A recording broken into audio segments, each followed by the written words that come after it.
Here we go. And welcome back to Atheists on Air Beyond the Trailer Park.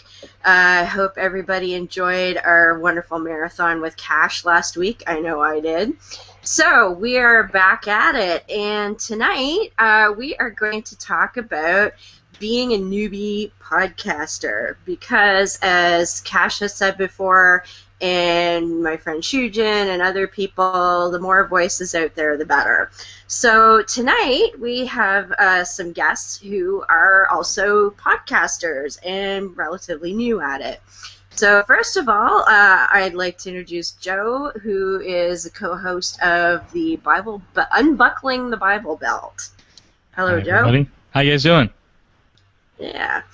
And I'd like to introduce Eric, who is one half of the host team of Off the Reservation. Hello, Eric. Greetings and seasonal salutations. Yeah. And, of course, my awesome co-host, Beth, who's always here to keep us company. Howdy, howdy.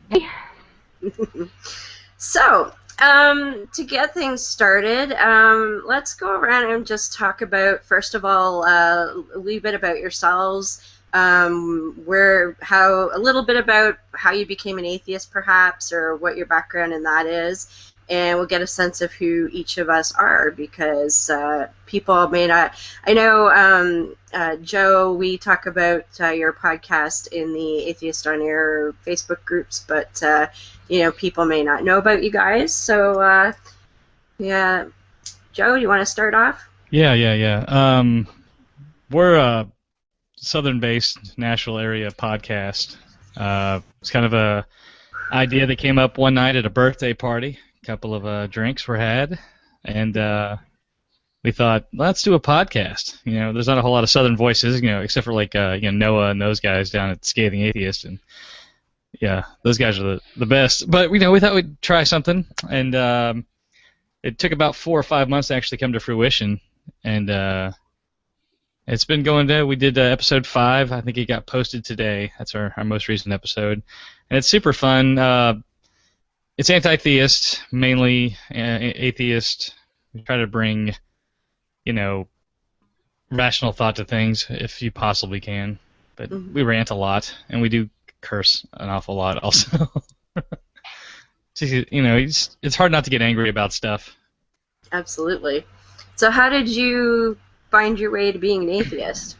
I think I always have been. My mother's, I was christened a Catholic. Ooh, Whoa! Look at that! Hey, we have a sighting. Awesome. That is Joe's co-host, the Seethin' Heathen. Excellent. I don't know if and there he goes.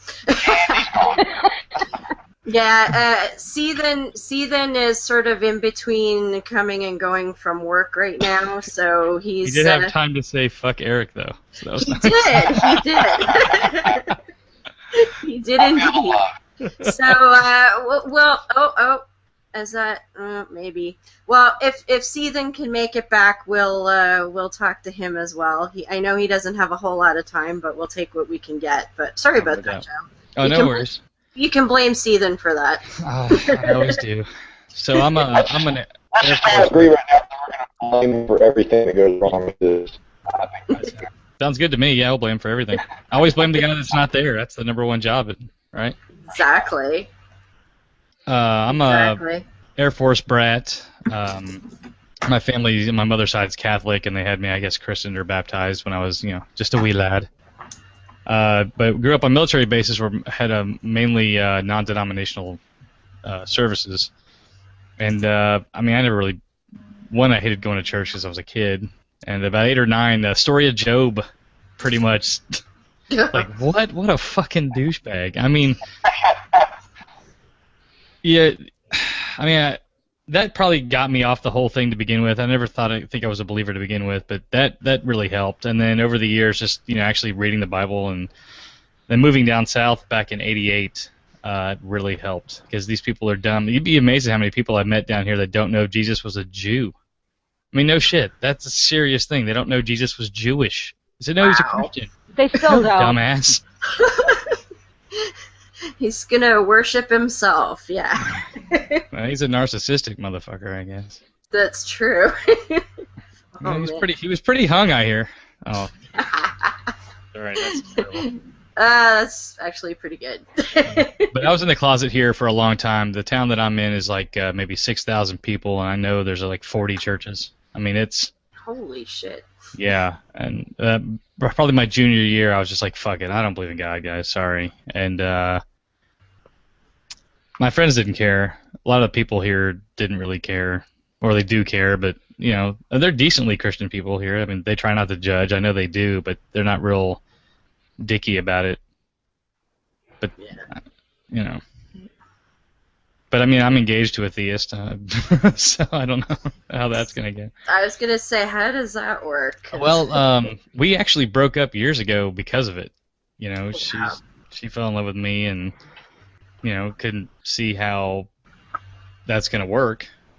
And I thought it wasn't gonna be an issue. Of course, now I'm way more militant than I was then. I'm surprised it's gonna work now, but it actually works out pretty well. Well, that's good. Yeah.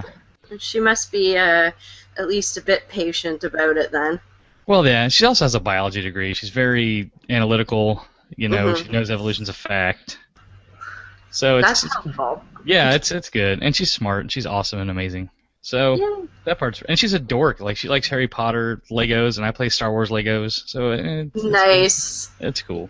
Yeah, you can never have too much Legos. Agreed. So, Eric, tell us your story. I actually went to high school in a little place called Crossville, Tennessee, which is not far up the road from where Chris and Joe are. And when I had lived in other places, so I had sort of grown up around a little bit more of a larger worldview than most of the people in this high school. And so when I graduated, I couldn't wait to get out of Crossville, Tennessee, and I enlisted in the Marines my last year in high school. And I graduated, and 4 days later, I was in boot camp. And at that time, I was raised Seventh-day Adventist. We actually go in our very first episode of our podcast that's up. We about me and my wife Garrison talk about both of our backgrounds in religion in some depth. So if anybody's curious about more of that, you can go back and listen to that first episode. But I was raised Seventh-day Adventist, and anybody that knows that religion knows that's a fairly hardline, dogmatic, belief system in Christianity, and it was a very puritanical sort of church. I went to Adventist schools up through my 8th grade year, and then I got asked not to come back. And then when I switched to public school, and I was about 14, and that was probably when the wheels really started to come off the religious wagon for me, so to speak. Because I started wondering about things when I was around like 12. I started asking questions they weren't giving me straight answers to. And by that time you're old enough to have a bullshit detector, and mine was starting to ping pretty loudly. And at the time I didn't really have I just got involved in partying, and I didn't really have a philosophical worldview or anything. But when I joined the Marines, I remember when I swore in. Are you guys? Is it breaking up for you guys? Yep. Yeah, you're just maybe slow down just. Okay, if I get in a little closer, is that better? Yeah. Yeah. Okay. Yeah. Tilt your head back so we can look up your nose.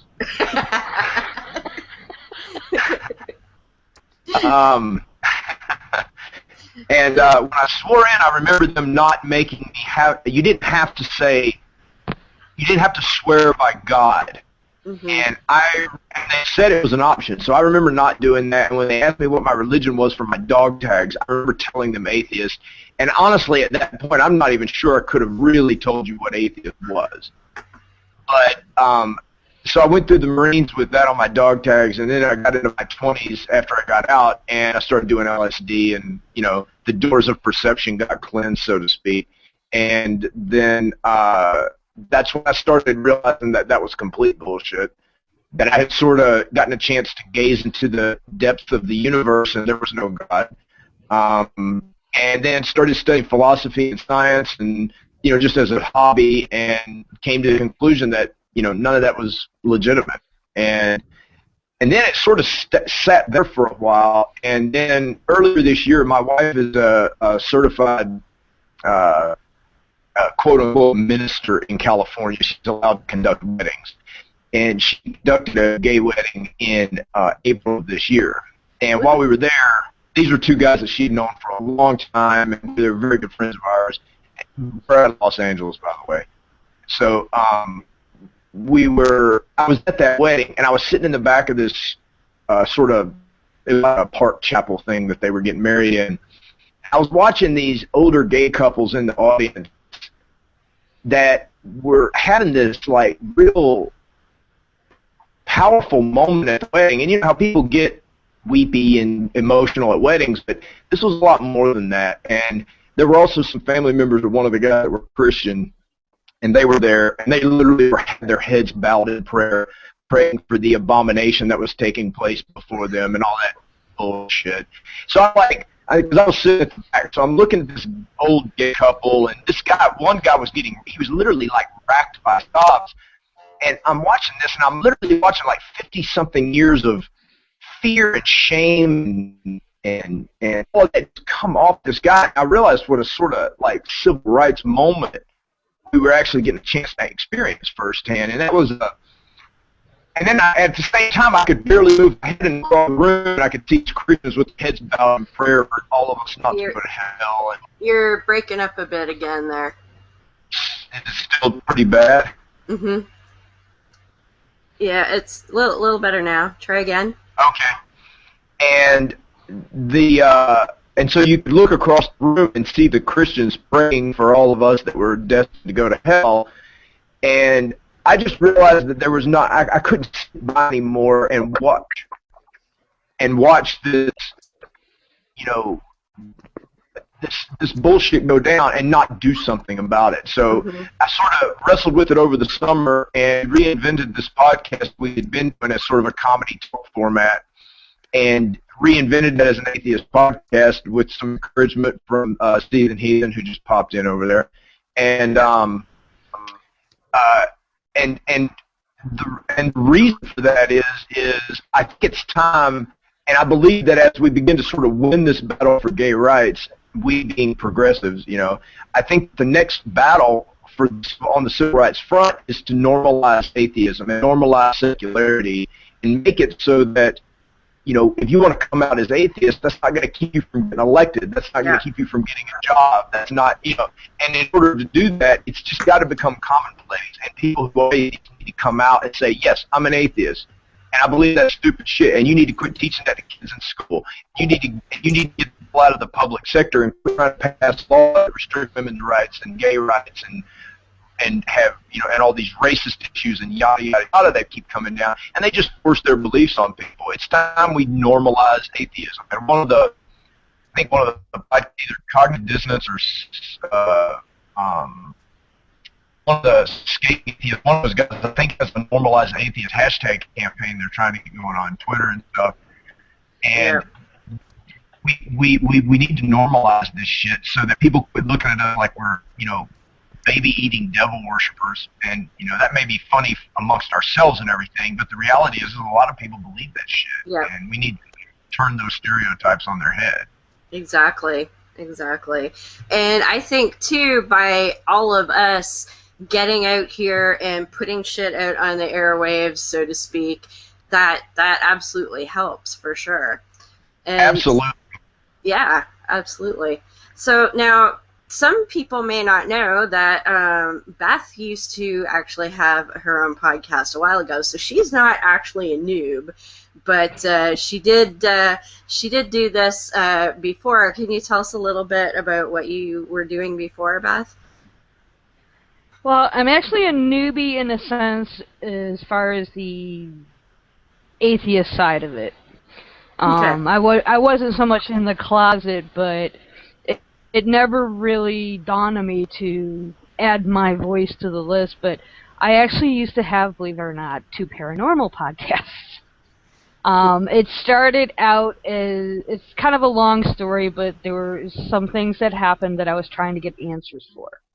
And as I got deeper and deeper and deeper into it, in a sense, it became more of a research interest But I am very big on church-state separation. It is one of my, I won't say specialties, but for lack of a better word.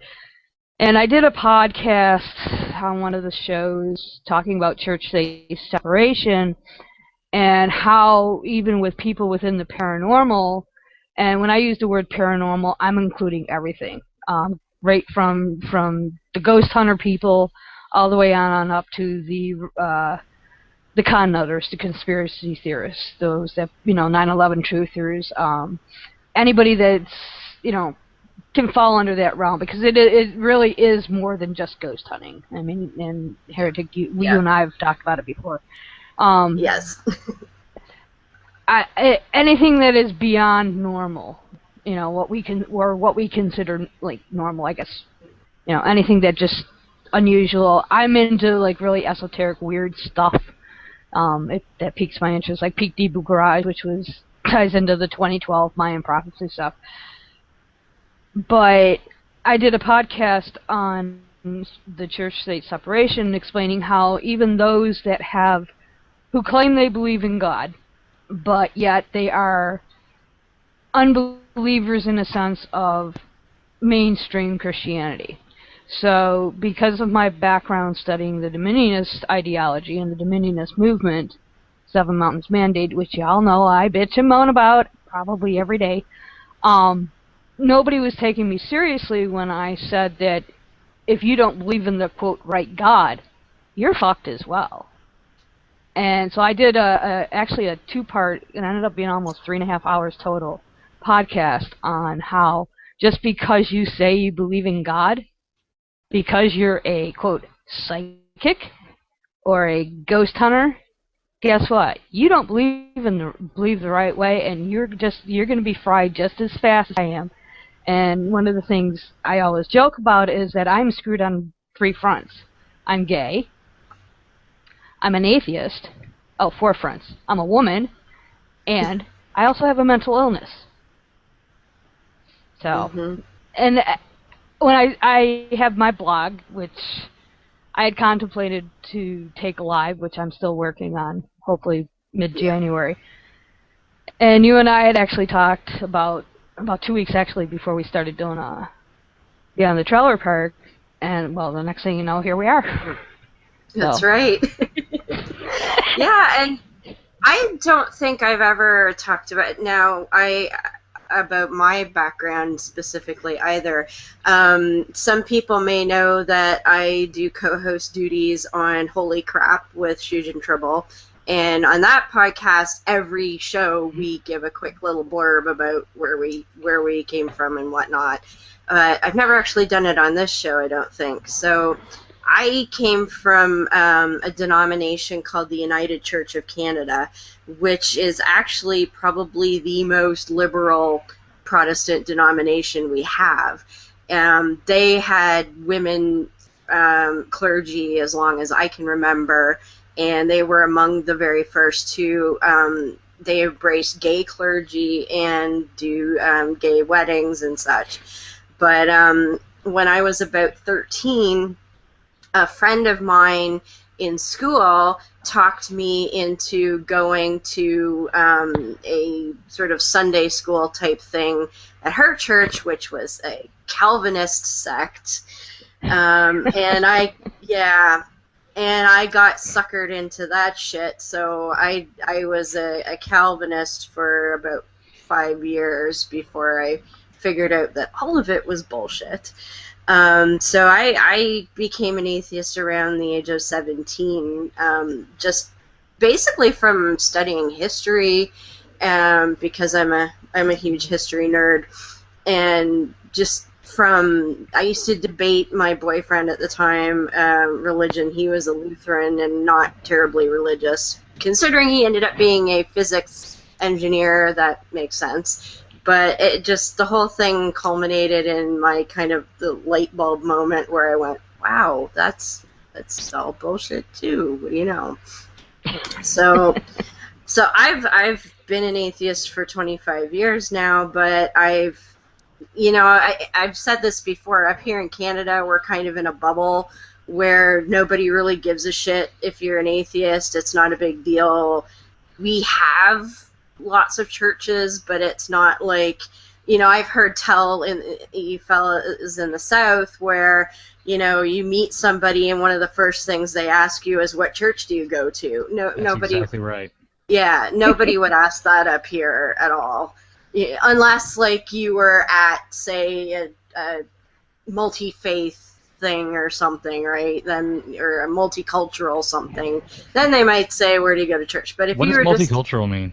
I don't know what that means. Oh, I'm kidding. It's a joke. This is the South. We don't have that. That's where people of different colors get together. Tennessee. There's only one color, guy. What are you talking about? Man, you guys should come here. I'd love to. In my town, we have about 250,000 people, and we have a multicultural festival every summer. But, I mean, it's nothing for me to go to the mall and go 10 minutes without understanding what people are saying. We have a large Muslim population here, and those come from different countries. We've got the sort of traditional Arabic Muslims, but we also have a large Somali Muslim population. We've got all kinds. Even at our city, that's 250,000, sort of medium small, and we've got a sort of Chinatown Asian section with, we've got Vietnamese restaurants, we've got Korean, all over the place. So, I mean, like I say, I literally could be walking around in the mall and, be hear 6 or 7 different languages before I get out of the Walmart. Yeah, out here in Los Angeles, we've got little Ethiopia. Like, it's hands down probably the most culturally diverse city in the United States, with, include New York City and San Francisco and, a couple places. But LA is just there's 20 million people that live in the greater Southern California area, and they're literally from all over. Well, Nashville's got the largest Kurdish population outside of Iraq. So there. Yeah. And I live in a little butt-fuck town in the middle of nowhere. Well, I had the quote pleasure of visiting my parents' butt-fuck nowhere town yesterday, and that was just a peach. I hate that town. Yeah, our Chinatown consists of one restaurant and one family. That's us. we have all of 2,200 people where I live. I mean, I grew up in Buffalo, so I lived in Boston. But yeah, this is one thing I didn't mention when I was some people might not realize. I actually was raised Lutheran. In other words, Catholic wannabes. And then I switched to Pentecostal and the Charismatic movement.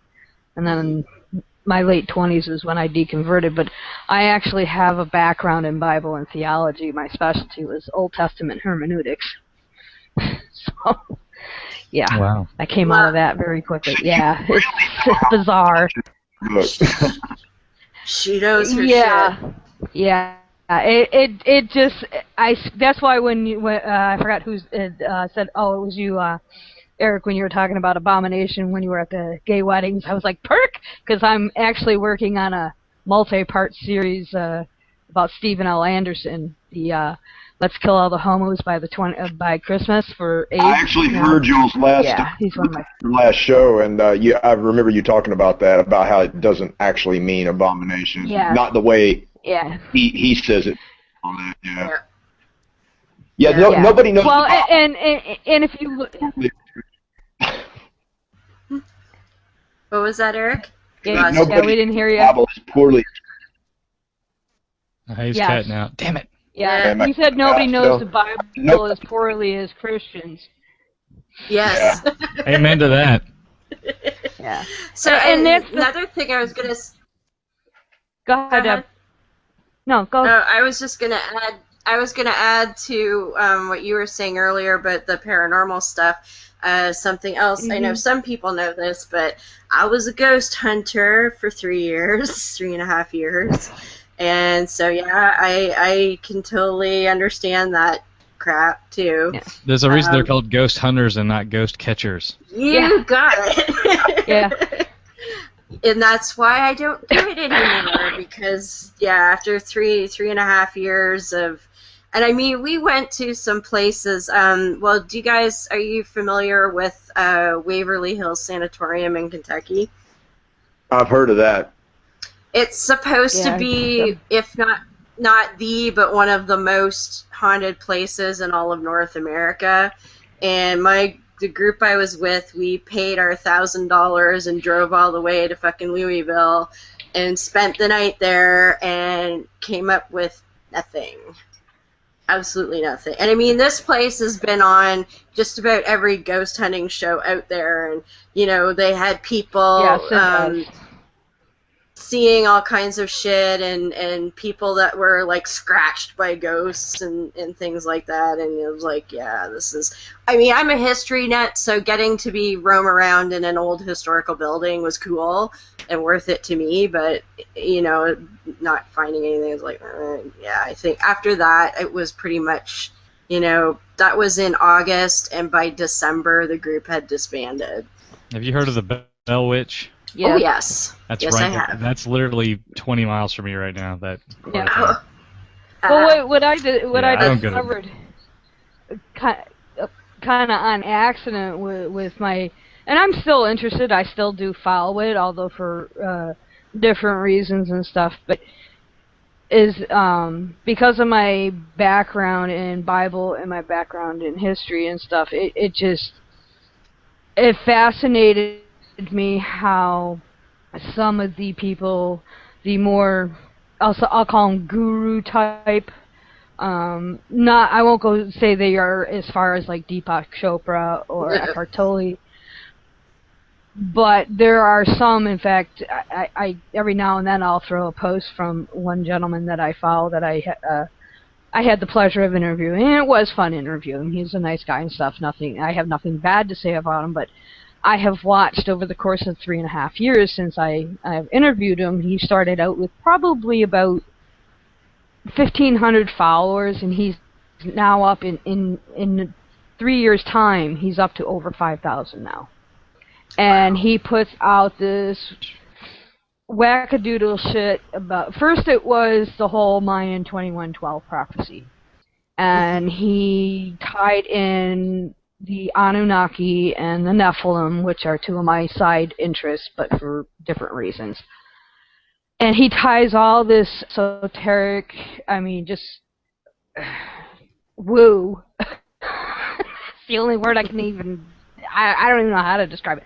But I'm watching as he's like falling more and more and more into this delusion to where he's not just somebody that wrote a book about it, his thoughts. He's actually almost become a leader of a cult. I mean, and watching what these people post in response to him, it's really scary. Very scary. I can imagine. So, he did. Go ahead. I'm sorry, I did.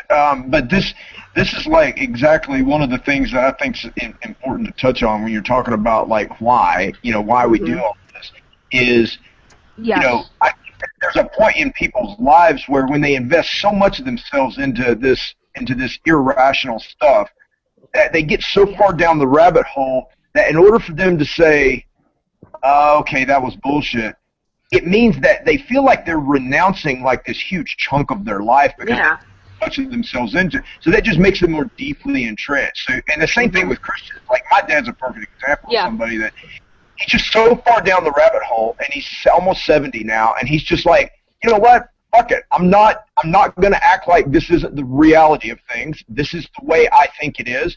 Fuck reality. Fuck facts. This is just who I am, and to create an environment where to help them feel comfortable and make them realize they haven't wasted their lives. That the only waste of a life is that completely renounces reality for the entirety of it.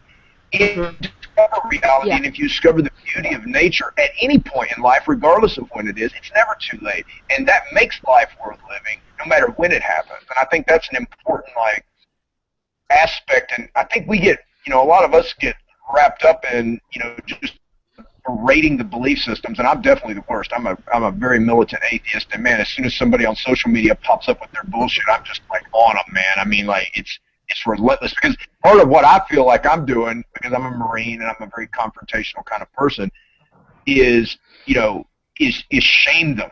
I don't want them talking about it publicly.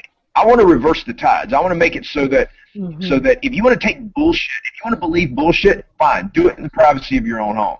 But if you're going to drag it out into public, get ready to get laughed at, because that's what's going to happen.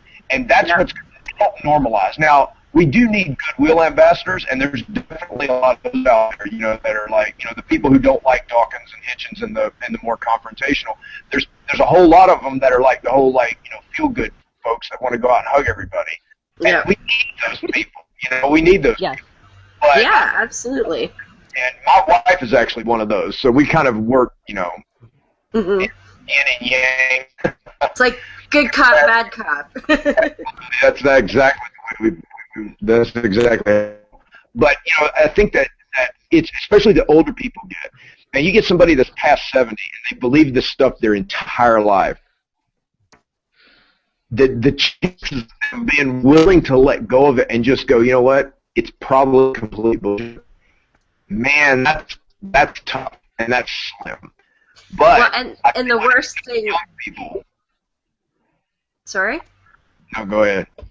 I was just gonna say, and the older people get, the more afraid of death and end of life they get, and they are more apt to cling to that notion that there's an afterlife or something.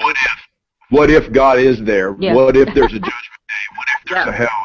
Yeah, absolutely. Because it's very fear-driven.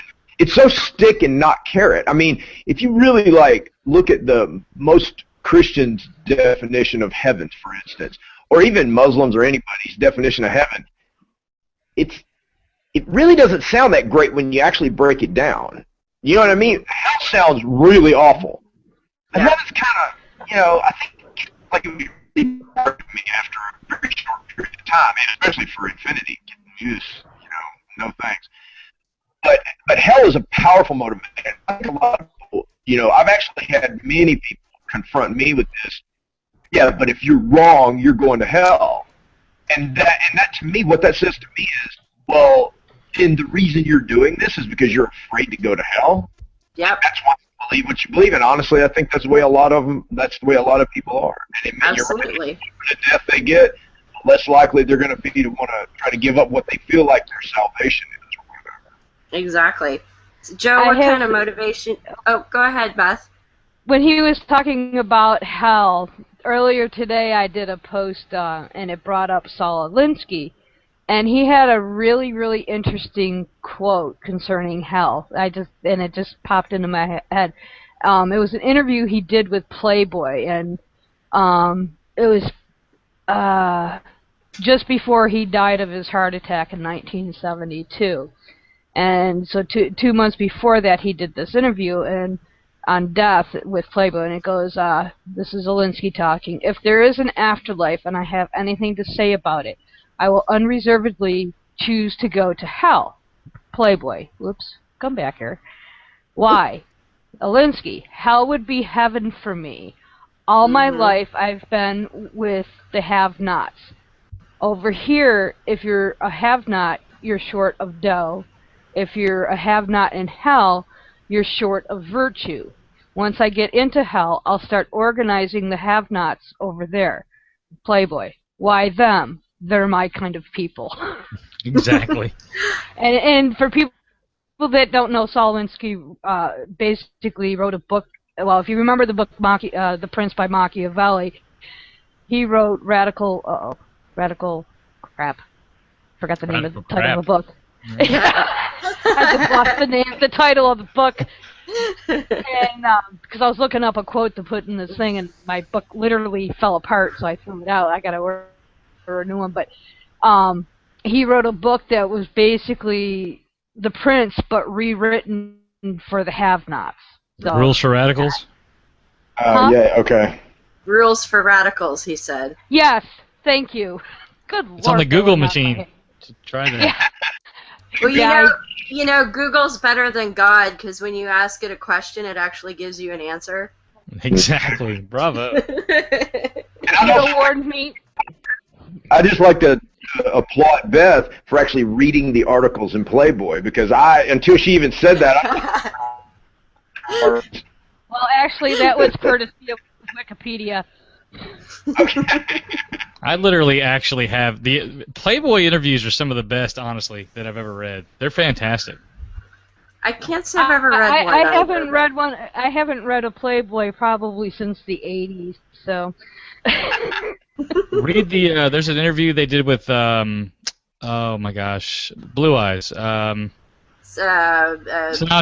Frank Sinatra. Yeah. About his basically his atheism or lack of theism. Yeah, they pretty do good. have some really, really good interviews. I've come across quite a few that I've actually cited, and other stuff I've posted. So I get my information from wherever I can find that's good, whether it's Rolling Stone, Playboy, Harper's, Answers in Bazaar. Genesis. Answers in Genesis. No. No. The Ken Ham school of stupid, as I like to call it. Yeah, usually if I'm quoting it. Go ahead, Eric. I said the fact that his last name is Ham, that's just poetic. I mean, that you can't write fiction like that. That just writes itself. Like that's just beautiful. And the fact that he looks like a Neanderthal. Yeah, exactly. Yeah.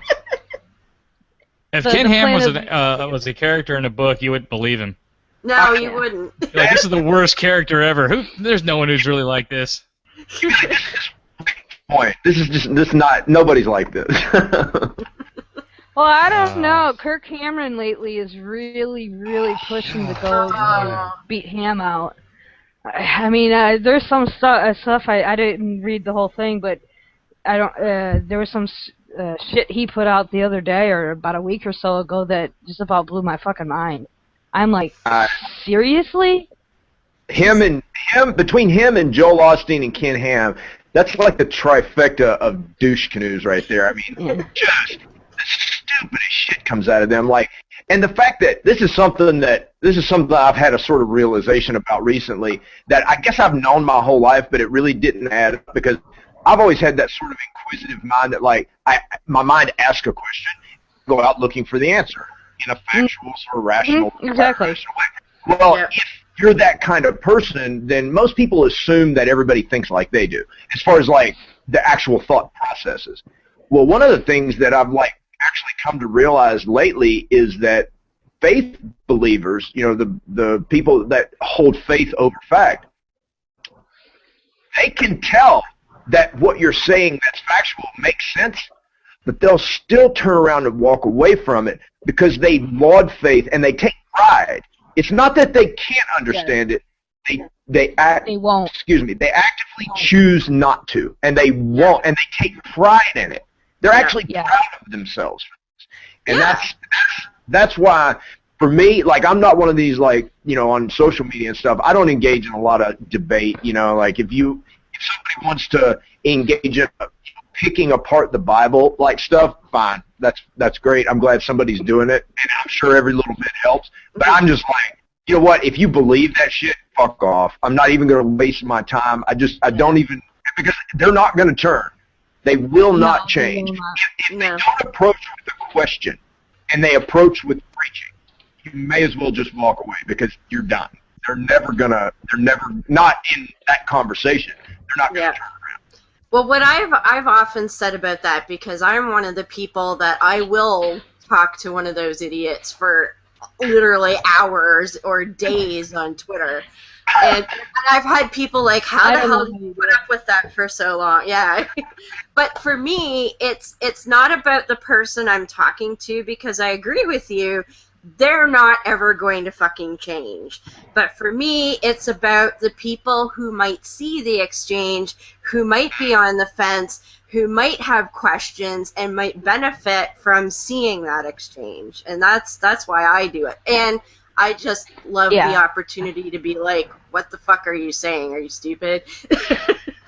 or one of I was going to say one of my favorite ones is, if you get your morals out of the Bible, go turn yourself into the police now because you're a danger to society. Yeah. Yeah. Actually, drew blank on what I was saying. So, Joe, tell us a bit about your motivation. Oh gosh, hatred. No, it's more of how do I don't know. It's hard not to say it, not come off like a giant dick. Oh hey, it works. I hate stupidity. I hate it with a fucking passion. And if you have facts in front of you and you can't make the leap, that's one thing. If you have facts in front of you and you choose not to make the connection, that's an entirely different thing, and that just infuriates me to no end. Mm-hmm. I can't stand it. If I could push a button, I wouldn't consider myself a secular humanist, because if I could push a button that would wipe out 85% of idiots, I'd do it in a fucking heartbeat. I have no problem with that.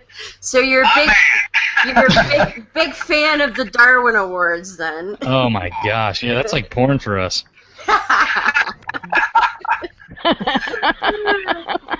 I know that's really harsh, and I really don't mean it to it, but I kind of do with the same.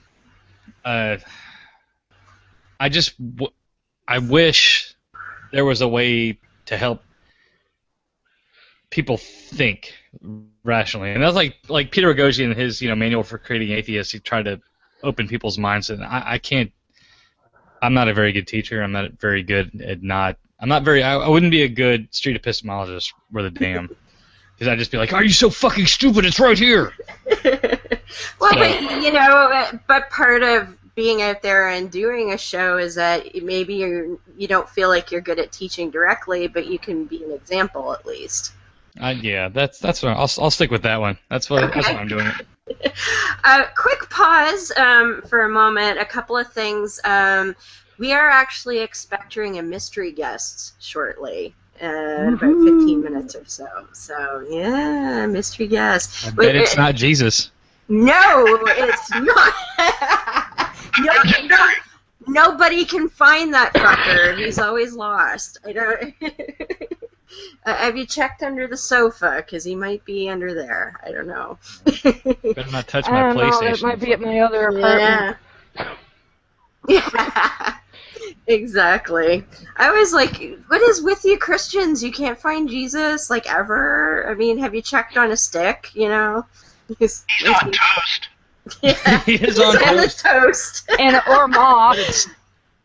But you notice he's never on wheat toast because, by God, Jesus is white. That's right. Ouch. Ooh. Yeah, you're not gonna find Jesus on the pumpernickel, are you? Well, that's what the commies eat, so of course.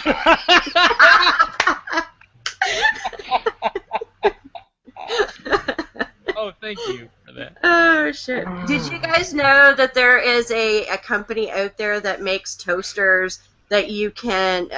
They started by doing Jesus on the toast. They have one that is Darth Vader. I want one. Yeah, well, the last time I visited them, they weren't doing anything specific. It was a custom order thing, So you could submit whatever graphic, and they would make a toaster of it. But they had the Flying Spaghetti Monster too, and they had like Virgin Mary and shit like that. But they started with the Jesus toast. So yeah, I remember when that came out. Mhm. Yeah. Hot buttered penis. Here you go, Mom. Take a bite. That's some hot buttered penis toast. Have you seen the picture of the dog's butt that yes! the way the hair goes, it looks like Jesus? I don't know if that's a Photoshop or that's a real thing. But it's pretty awesome. I love how his asshole is Jesus's face. Talking shit. Just talking shit, just spewing out. That's right. So anybody who's curious, Google Jesus on dog's ass or something like that, and you'll find it. I'm sure it's Or been you can making just go to my noise. Facebook wall, and it's prominently displayed on the in the photos. I believe in the uploads album. Fantastic. Gotta love that. So yeah, for me, my motivation, like I said, I've lived in a bubble up here where I've been an atheist for ages and ages, and no one really gives a shit. But the more we get a lot of American media up here, and when I had cable, I get all kinds of American news and things. CNN was terrible for that. I did not ever watch Fox News, I'll have you know, but CNN is still pretty right-wingish to me anyway. And just seeing, the fact that there are places where people's rights are being legislated away. Fuck the war on Christmas. There's a war on women out there. Those sorts of things. And I thought, well, yeah, it's not an issue for me, but it's not cool that there are other people out there that don't have that comfort level that I do. That, I don't have to. I can fucking drive wherever I want, and I can walk around in a tank top and shorts, and nobody's gonna harass me. And I don't have to wear a fucking burlap sack when I go outside. And I just decided that it was time that I do something, I guess, because when I joined Twitter this summer, it was because I seen a bunch of shit in the news that pissed me off, and I wanted to go yell at some Christians. That's really what I wanted to do. And I thought, well, Twitter, I've never done Twitter, and I can, be anonymous, and that could be fun. So that's what I did, and it led into this whole thing. I just, people may not know, as I say, I do co-hosting on Holy Crap on Saturday nights. I also now regularly co-host on the Forbidden Fruit radio show, which is twice a week. So I'm at this shit 4 days a week now. And that doesn't count when I do stuff for Paul and Chronify Me and all of that. And it's just, I gotta do it. Now that I've started, it's I can't stop. I have to do this. It feeds me, I guess you could say. It's I don't know. I just have to. I think it's cathartic. It's cathartic.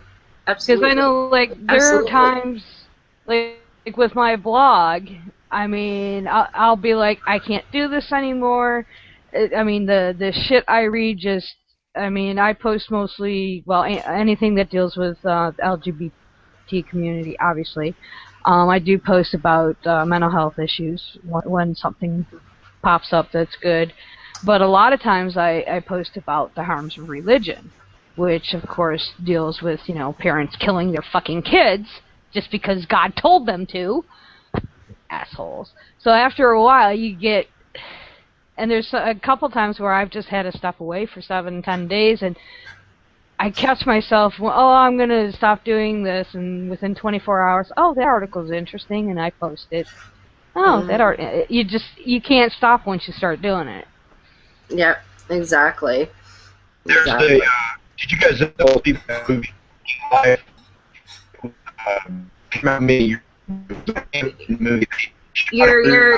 You're really cutting out, Eric. Can you try that again? Yeah. No. Now he's a transformer. Yeah, you sound like a transformer now. Give it a second and try it again there. Oh, did we lose him? I don't know. Maybe. We might have. Give it a minute there, Eric. Oh, I see his face again. I think. Eric. Oh, we did lose him. He'll be back. Yep. He'll be back. He'll talk. But what's your experience like with that? You guys are pretty new at this. Is it Is it something where you're still like really fired up about? Yeah, I think it's kind of hard, trying to figure out what to talk about. Like he just posted something tonight about people booing Ken Ham in Texas because of he said the moon reflected the light off the sun. I'm like, that kind of stuff motivates me. I mean, I'm a science loving guy, and I think you can't go wrong with it. I mean, it's never perfect. And I heard a great explanation today on another podcast, Imaginary Friends Show, but it was talking about how science is always trying to prove itself wrong. It's never trying to prove itself right. That's right. That's the beautiful thing about it. Yep. Yeah. And I think that's how we should do things. I mean, it's not going to take the joy out of life to figure things out. That's what makes life fucking amazing, is that you want to learn things. That's what I never understand when I get people that are like, well, if you're an atheist, how can you appreciate anything? I'm like, what the fuck are you talking about? I appreciate everything more. Yeah. Because I don't attribute some kind of bullshit fantasy story to it. I see it as it is in all its raw power of life. And it's like, well, how can you, can't you appreciate nature or anything? I'm like, yeah. I just, that kind of mentality boggles my mind. But Eric, are you there? Or not? Well, he'll get it sorted out shortly, I hope. Yeah, he was having a little trouble with the connection there, so not to worry. But to follow up on what you were saying as far as appreciating things more, is like, one of the things, I had someone, broach that same subject to me, and I said to him, well, go watch a butterfly. And tell me what you see. And I said, and don't tell me God did it. I said, from a technical standpoint, a butterfly shouldn't even be able to fly. But because of physics, because of thermodynamic, or the thermal, what's that? The airflow, like when the eagles soar and stuff. The vents and drafts. Yeah, that's how they do it. That's how they've evolved to be able. If you look at a butterfly's wings, they're like made of nothing, really. But yet they're able to lug their gangly body, through the air. That's what science. That's what atheism is. It's looking at that and saying that's pretty fucking cool. Absolutely. And you don't need some kind of mystical creation shit to make it amazing. Like, anything can be amazing just for what it is, You don't have to, I think they lose the wonder. They do. I think it's a level of projection when you think about it. Like, maybe they're trying to tell themselves that they actually can still see wonder in the world, but really they don't. And intellectual laziness. Yeah. Yes. Yeah. Yeah, exactly. Absolutely. I don't know. I think Neil deGrasse Tyson said it best. I'm going to butcher this quote. I will paraphrase Neil deGrasse Tyson. He said, if you start searching for something and the answer is God, I don't need you in my lab, because you're not going to find the answer. Or roughly that. Yeah. That's why I wasn't quoting it. I knew I'd butcher that. Yeah, exactly. Yeah. Yeah, because you stop at that book. Yeah, exactly. And it's not, well, let's see, I wonder, how does that butterfly fly? You lose. Why is my G-spot wonder. my anus?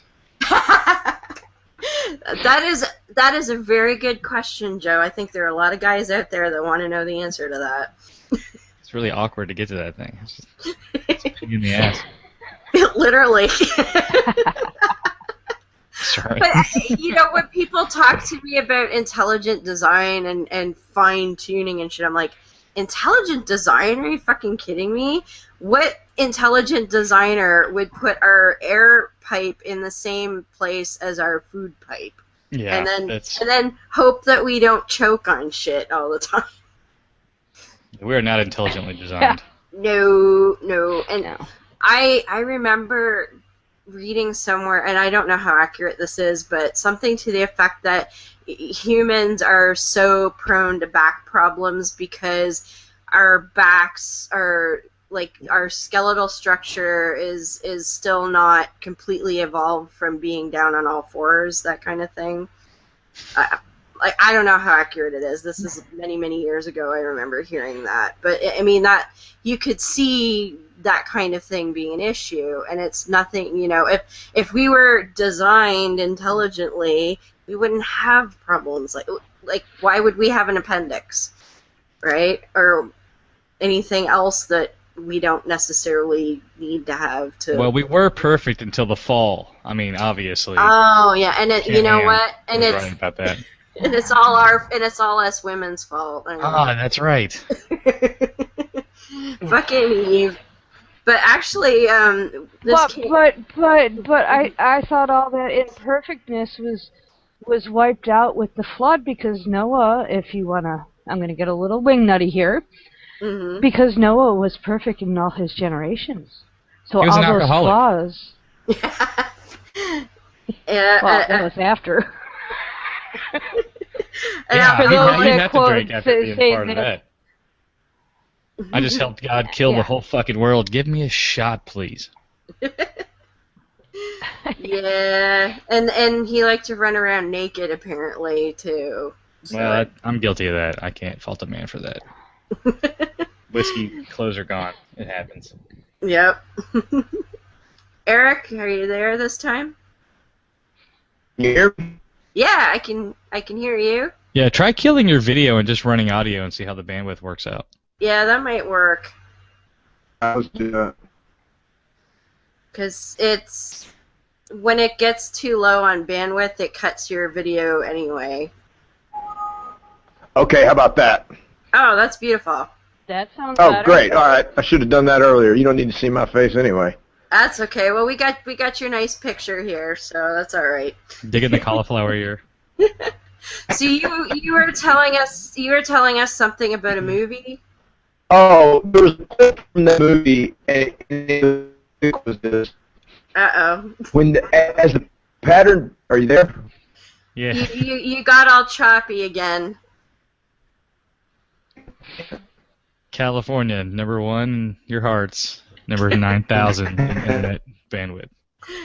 Try. Say again. Well, I think it's. No, I got like one syllable. It sounds like a dubstep album. Oh, I'm digging it.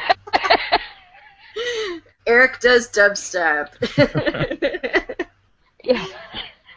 Oh, and we lost him again. I just want to point out that here in the South, our internet is quite fantastic. Well, it is in the North here too. The Great White North, that is. America's Pretty bad hacked. in North Korea right now. Yeah. No. We are not America's hats. I just love doing that. It's the douchiest thing in the world to say. No, because we are on top. You are our bitch. Oh, I like that. Bravo. Oh, that's Well, that a good way of explains turning it that around. explains the prostate now. I get it. Yeah. See. Oh man. Well, we'll keep chatting. Our special guest should be arriving anytime, but our guest has a penchant for being fashionably late anyway, so. Yes. So, you just did your 5th episode, you're saying, Joe, yeah? Right. Yeah, so where do you see yourselves going with this? I think that we're definitely working on production. You know, I finally got like a real mic, which I think sounds sexy right now. Production value, that's mainly Seethan, because he has more free time at his job than I do. We want to keep people's attention, you know, like 45 minutes or less. I mean, we could probably do an hour, but those guys put a lot of work in. You listen to a lot of the other podcasts out there, like Skating Atheist and Cognitive Dissonance, those guys, I mean, they put a lot of damn work into this. Yeah. And which I don't mind doing, but I still have other stuff going on, you know. I'm work, school, whatnot. Yeah. Well, and I know, like, Paul and Chronify Me, he said his episodes can typically take up to 40 hours to do. Yeah.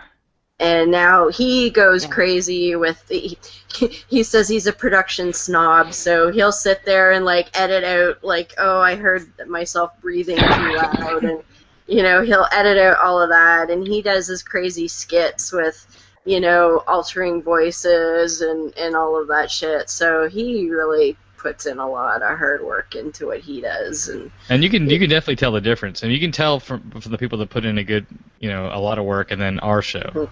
Yeah. So, I mean, Now, Joe, well, I don't know about your show. Go live, Sounds or good. do you record?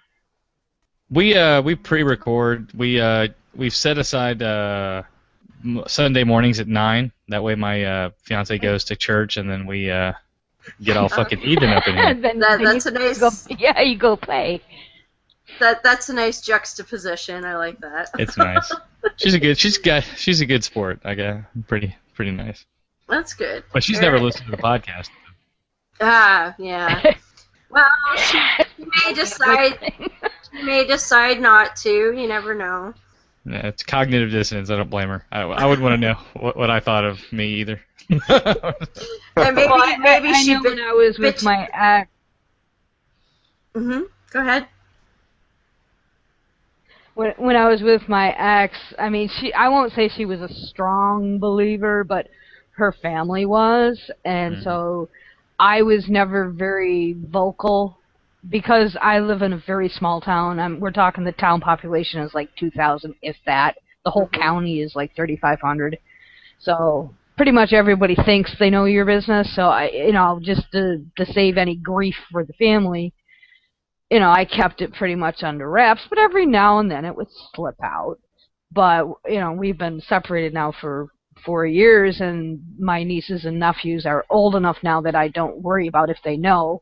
If they, you know, they're all under, I think the youngest one just turned 17, so I don't have to worry about them. I mean, if they got a question, they'll come to me. They won't have, you know, Mommy, what does atheist mean? Why is Aunt Beth saying this or that? You know, because it's not they're old enough now. If they want an answer, they can look it up for themselves. Yeah. And but it is hard when you're, to quote from the Bible, unequally yoked. It can be really hard. And Eric, I know are you alive? Oh, sorry. Yes, I'm here. Are you guys there? Yes, Yep. that sounds much better. Much speak better. while you're clear. Now, I'm starting to think Jesus doesn't want you to tell us about the movie. Damn him! How's that? Is that clear now? That's wonderful. Yeah, you're very clear. Okay. Yay. Anyway, I'll try one more time. The quote goes, as the pattern becomes more intricate and subtle, being swept along is no longer enough. And that's one of those, like, once you reach that rational or post-rational mind, and you've decided to accept reality on evidence-based facts, there's no going back from that. And it's pretty much impossible once you've exceeded the point of, once you decided to step away from faith and accept fact-based reality in its total. I mean, for one thing, once you do that, the freedom that you experience is unparalleled. Mm-hmm. Oh, okay. Yep. I think we had a visitor jump in here. Yes, our special guest has arrived, I believe. Good evening, all. It's Good Dave! Dave! So, How is everyone tonight? we're doing well. We are sir. the network gremlins, I think, have been vanquished finally, so... Well, as we go through this, we'll see how it is on my end, anyway. Yes. So Dave had a special topic he wanted to talk to us about because, we got to bring Christmas into this somehow because, it's in the next few days we're all going to have to do some kind of Christmas shit, whether we like it or not. So Dave has a special something to do with, I believe, Santa Claus, yes?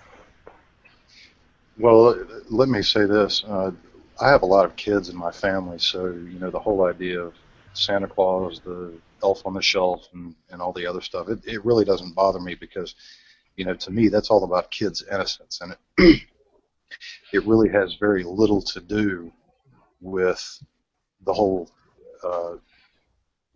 indoctrination thing.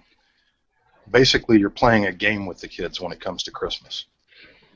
And at some point, they're going to figure it out because one of the kids is going to find presents in mommy or daddy's closet, or they're going to find it in the trunk of the car. I guess Santa needed extra storage space, so he just dropped it there.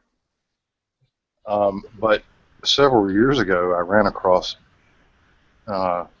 this interesting thing that was about the TSP, or the traveling Santa problem, and the physics of it. I remember that. And I've gone back and I've reread this thing several times, and I'll be honest with you, I don't necessarily understand all of the math that's involved with figuring this out, but it is pretty interesting when you look at it. I mean, if you want to talk about a superhero, well, Santa is it. The stuff that he can do is just absolutely amazing. Yep. I mean, yeah, I always wondered about that when I was little. Like, how the hell does he make it, like, to Africa and stuff and get up here, too? Well, you got to figure he's got 24 hours to work with, or by some calculations, even 31. Mm-hmm. I can figure if you figure like daylight savings times and stuff like that.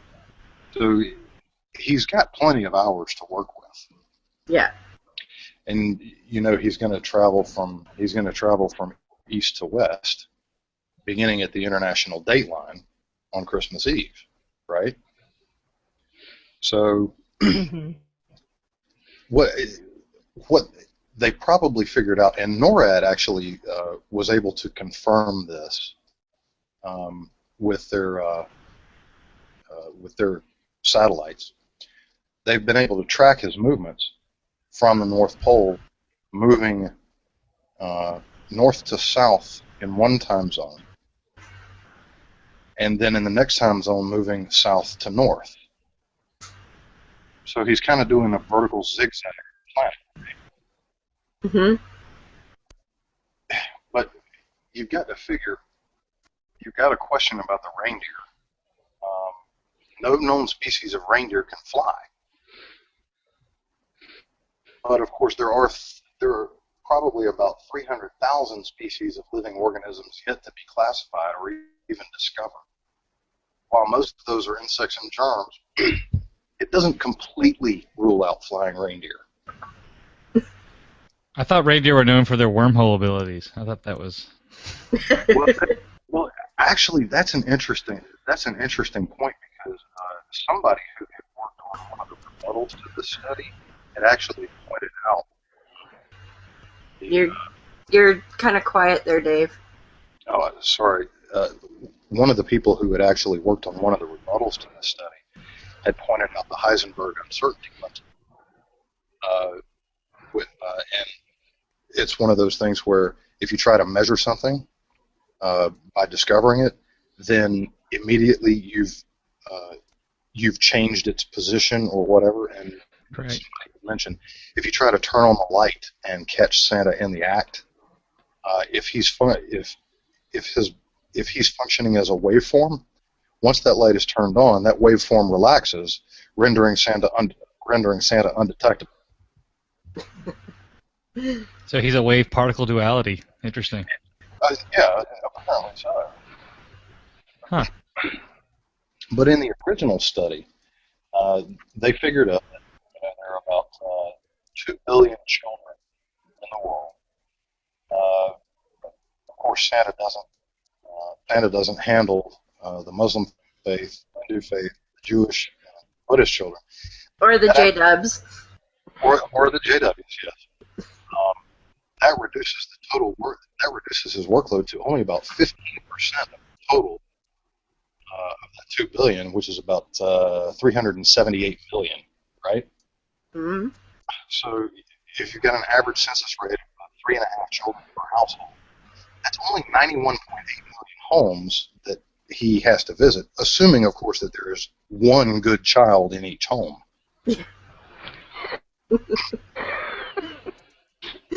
That's a big assumption, I think. Well, yeah, it is. But if we work on those numbers, that works out to a little bit more than 820 household visits per second. That's pretty quick. Yeah. So for each Christian household, Santa has 1/1000th of a second to park, hop out of the sleigh, on the chimney, fill the stocking, distribute the remaining. You're still pretty quiet there, Dave. Sorry. For each Christian household with good children, Santa has 1/1000th of a second to park, hop out of the sleigh, jump down the chimney, fill the stockings, distribute the remaining presents under the tree, eat whatever snacks have been left, get back up the chimney, get back into the sleigh, and move on to the next house. That's damn fast. Well, that explains why he likes all the sugar. It helps the metabolism, because that's, he's Oh, absolutely. And politically dense. well, I guess that's probably the reason that somebody got the grand idea maybe a decade ago to do reindeer bait. That sounds like a weird sexual thing.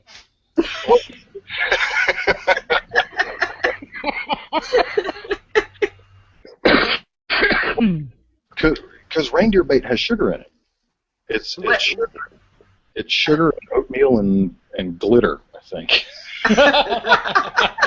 So they're trying to compete with the unicorns shooting at rainbows. Is that it? Maybe. That's reindeer shit. How can you tell? It's got glitter in it. Oh. Well, sugar in the reindeer bait also give the reindeer. So Say that again. the sugar in the reindeer bait would also give the reindeer energy. True. Mm-hmm. So, and does Rudolph get like extra things to make his nose light up? Is that how that works? No, that's just straight bioluminescence.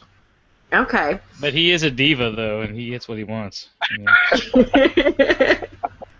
I ain't moving this fucking sleigh until I get some more treats. So. I want only green M&Ms. Yeah. It's in the rider. But if they come to Canada, then they're gonna want like red Smarties or something, or blue. What color? There's one color. I think it's are there blue M&Ms? There was a thing about blue M&Ms. I think it's a. Oh, maybe it's. Thing. Maybe I forget. There's a color of Smarties that we have that aren't in M&Ms. I can't remember which one it is now, but whatever. Irrelevant. Well, So. it may be the food dye that's in Smarties and the candy coating on M&Ms that make the reindeer restless. Oh yeah. I mean, we know that food dyes have that effect on children. Oh. This is true. Oh, bummer. God just tweeted, "Way to go, world! Claus is too depressed to do Christmas this year." Uh-oh. Sorry. Damn it. Oh shit. Well, chalk Santa up to Jesus and God status. No shows. Ouch. I'm really glad my fiance doesn't listen to this shit. Yeah, Dave, you would know, but Joe here is in a mixed relationship. Yeah. Yeah. It's all With a right. reindeer? Yes, that's why I said reindeer bait was a way different thing for us. It's a lot of messy hoof action. Lots of lube. Yeah, it's going to be real safe. Wouldn't you just use, like, corn syrup or something. Wow. No, it gets stuck in the fur. Don't want that. And they say that high fructose isn't good for you anyway, right? It makes it really sticky. That would almost rip your skin off. Oh, God. Oh. Ugh. Worst circumcision ever. Oh, shit. Well, Man. assuming that Santa does make his trip this year, you got to figure that those 91.8 million, assuming that each one of those 91.8 million stops are evenly distributed around the Earth, which of course we know that to be false, but for the purposes of our calculations we can accept it. We're talking about 0.78 miles per household, a total trip of 75.5 million miles. Wow. Damn. Not counting stops to do what most of us do at least once every 24 to 31 hours, plus feeding, etc. Well, maybe he does what my old boss did and keep a bottle under the seat. Oh, yeah, mason jar. Yep, there you go. Shit, on that trip, it's going to be like a bathtub. Well, maybe he's burning it all off in the sweat. That could be. But you got to figure, that means that his sleigh is moving at 650 miles per second. He would peel off. He would, I mean seriously, his skin would burn right off. That's too fast. I mean, that's 3,000 times the speed of sound. Damn. Wow. For the purposes of comparison, the fastest man-made vehicle on Earth, the Ulysses space probe, moves at a pokey 27.4 miles per second. Wow. And a conventional reindeer can only run tops 50 miles an hour. That's a lot of reindeer trees. I have a theory on this. See, Santa only comes once a year, and sperm insulates for heat, so it builds up so he doesn't melt. That's my theory. That's my theory I just came up with right now. You're actually getting down to one of the things that was pointed out in the study. But one of the other things to consider is the payload. Oh, nice. Oh, yeah. Yeah, because Santa's got a big sack.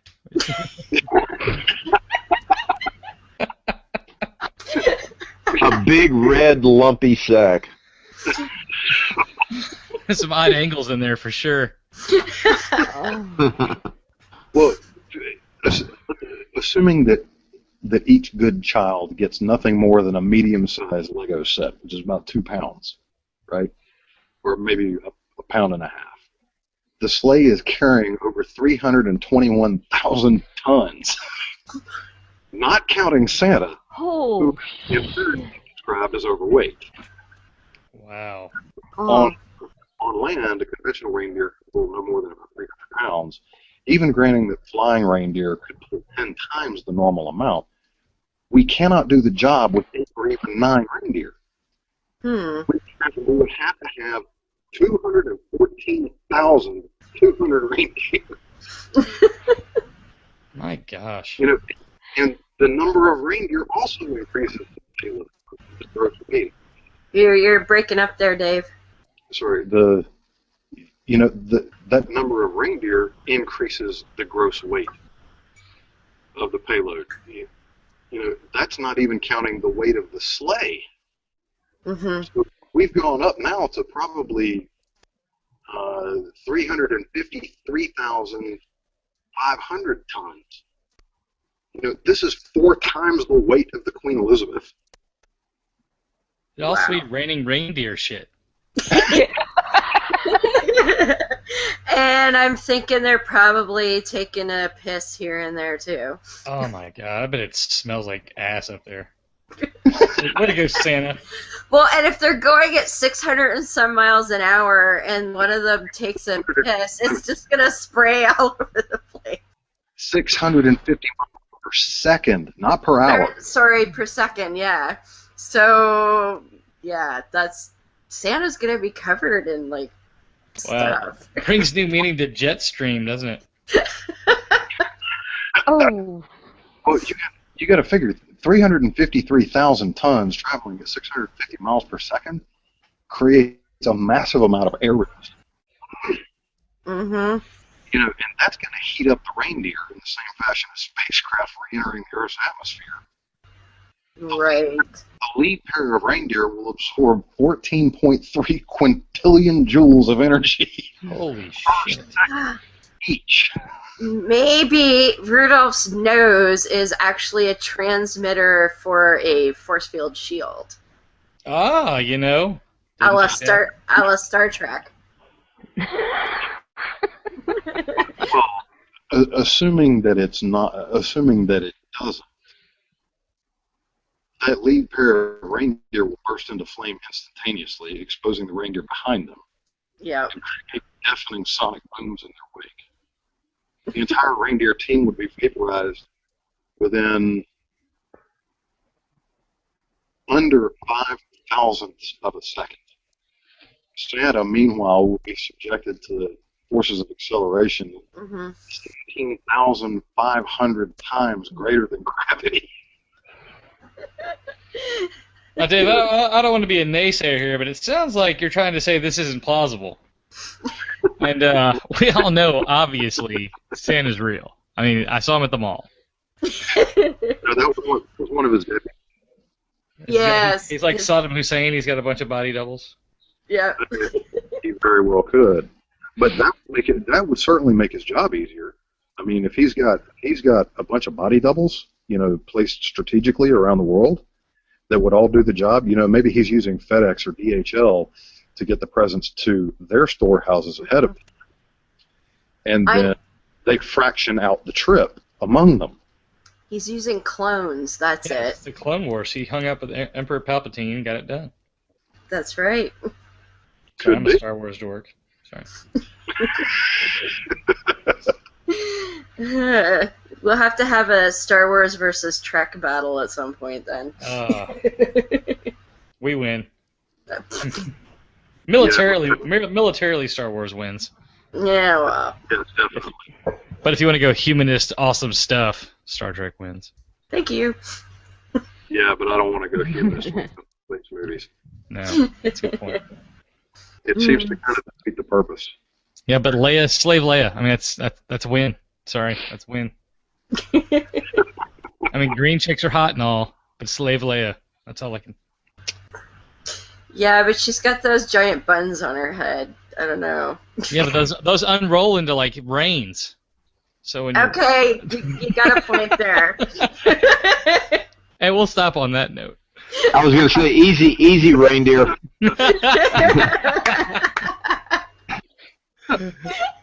Bravo. Well, it means he doesn't have to invest in a harness, you know. Yeah, that's way too much like work. And that makes the group thing easier because it's really her hair's really long, so everyone just saddle up. It'd be really fun. Princess Leia is really Rudolph. Oh wow! And her hair is just part of the harness. So where does the red nose factor in?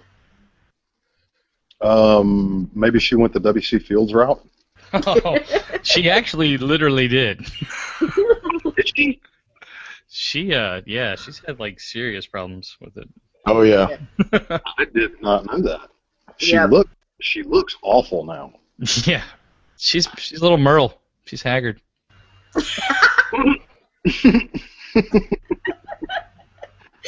Well, aren't they all supposed to be coming back for the new movie? Yeah. Yeah. So is that what, the geriatric review or something? Oh damn! Man, that's harsh. I love this thing you're talking about. Hey man, Patrick Stewart hasn't aged a day since the 80s, so. That's true, and he's awesome. Mm-hmm. I wonder if there's a scene in the movie where Luke pulls out his lightsaber and it goes limp and he takes his Viagra and it stands back up. It has to be. It has to be a blue lightsaber. Powered by Viagra. He just shoots a bunch of pills into the hilt and turns it on. Speaking of up lightsabers, there's this series on collegehumor.com. I cannot remember the name of it to save my life, but it's available on Roku. It's available on College Humor's Roku channel. And of course, it's modeled after the costuming and the accoutrements of Star Wars. And in one of them, the Darth Vader character, who does not go by the name Darth Vader, gets a new lightsaber, shipped from wherever the lightsaber manufacturer is. The problem is it's got a fucking cord on it. So you have to plug it in to use it. And it's got several different settings, so, it'll be wavy. You can have it straight, or you can have it wavy, or you can have it make designs, or shit like this. It's pretty funny. Look for College Humor's Roku channel, or just go on collegehumor.com and just search for Star Wars. I'm totally checking that out. Yeah, I gotta see that now too. Which particular episode it is. What the one with the lightsaber? Sorry, you're cutting out there, Dave. Sorry, how about now? That's better. Okay. The one with the lightsaber is very funny, and then there's another one where two of the stormtrooper-like characters are using a tractor beam. But they don't know how to use it properly. And apparently these tractor beams have a speed setting on them. So they just smash it. Oh, shit. Oh, man. It's good stuff. It's really tough. It sounds like it. So you're saying basically that Santa is pretty fucked. Well, he can't be. Mm-hmm. I mean, it's ludicrous to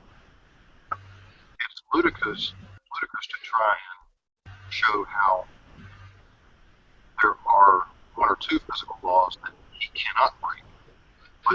You're tinny again.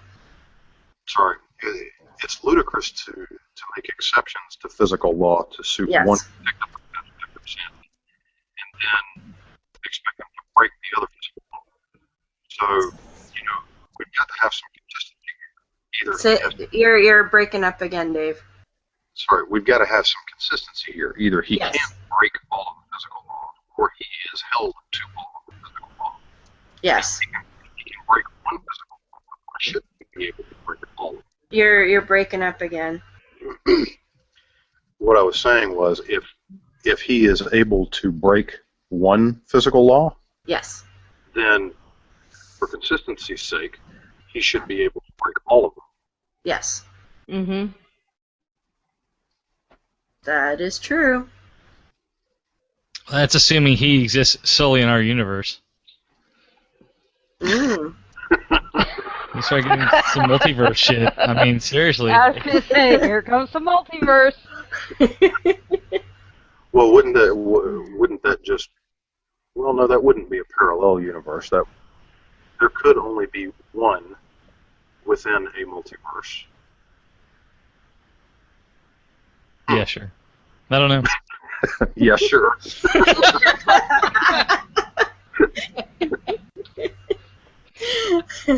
Well, thank you, Stephen Hawking. Yeah.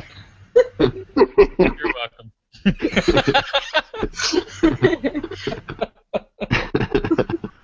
I was actually going to go there, and my brain just blanked, and I was like, yeah, sure. What I said. Well, we can't see you. You could be him. Yeah. No, 'cause I'm gonna get up here later and walk away. Oh, that's harsh. Oh. Damn, that's mean. Ouch. Yeah. It's in the name, folks. Joking dick. That's...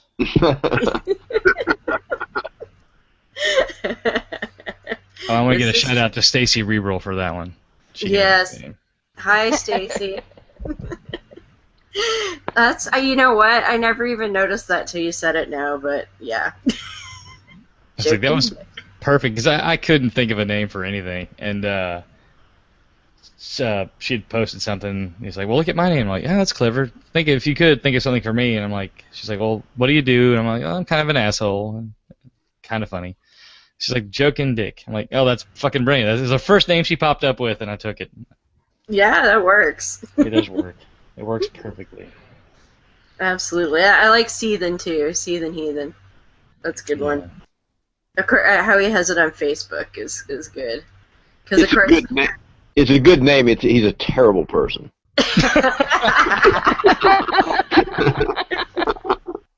Hi, Seethin'.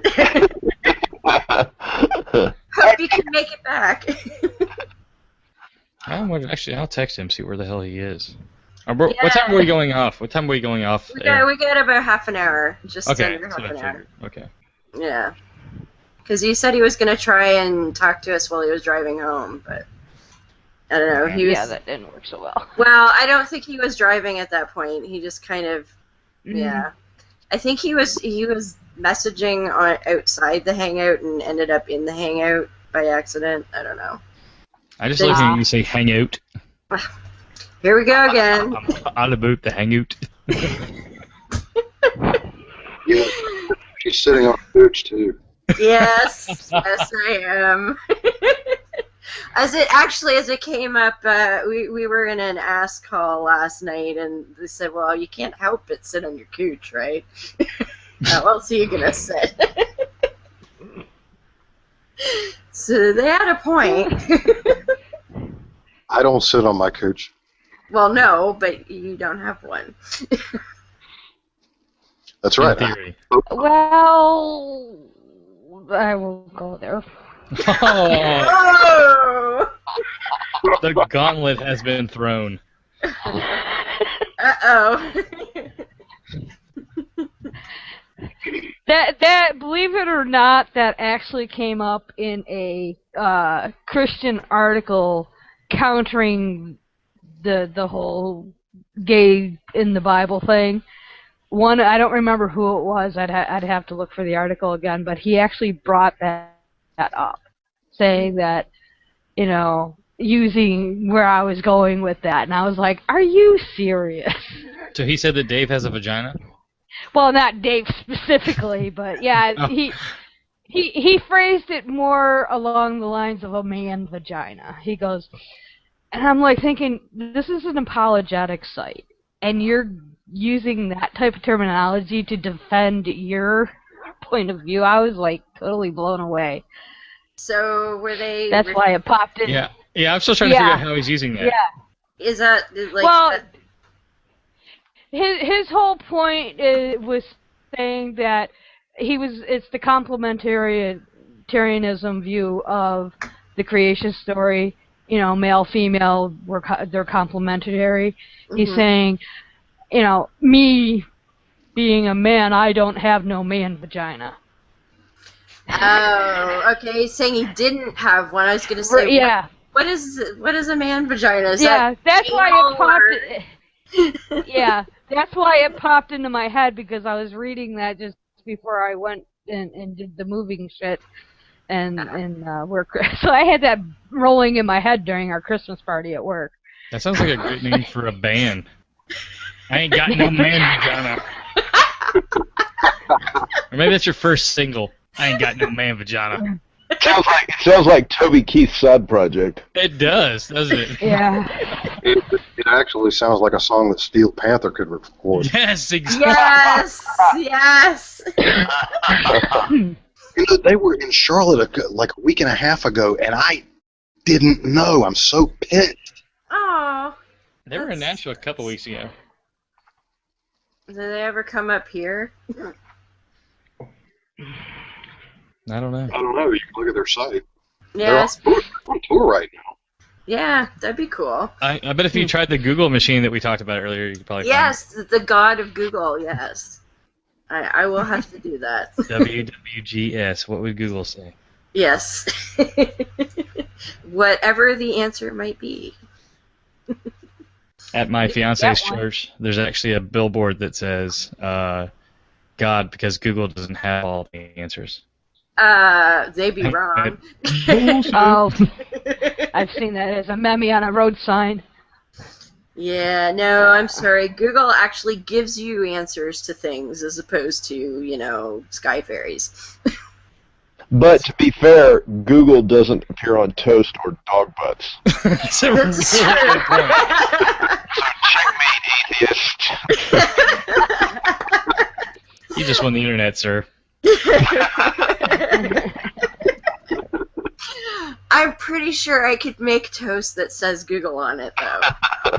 Well, now we know you can get a toaster that does anything. Well, that's That's intelligently true. designed. It is. Oh, you know what I could do? I could make. We just came full circle. We did. I was gonna say I could make pancakes or let's say Google easily enough. That would totally work. Or I can make the snow say Google in winter. yes, I bet you could.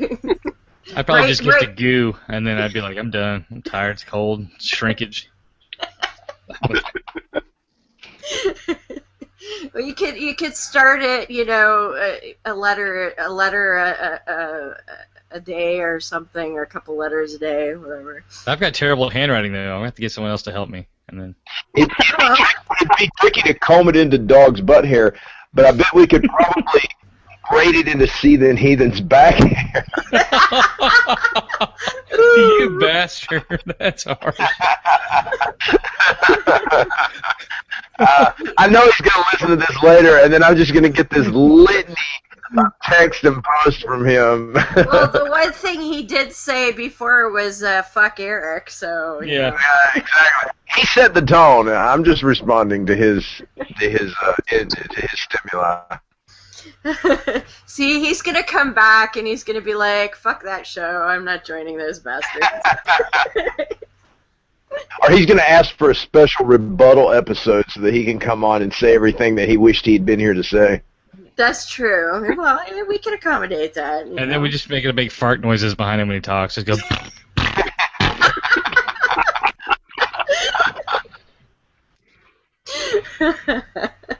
Oh shit.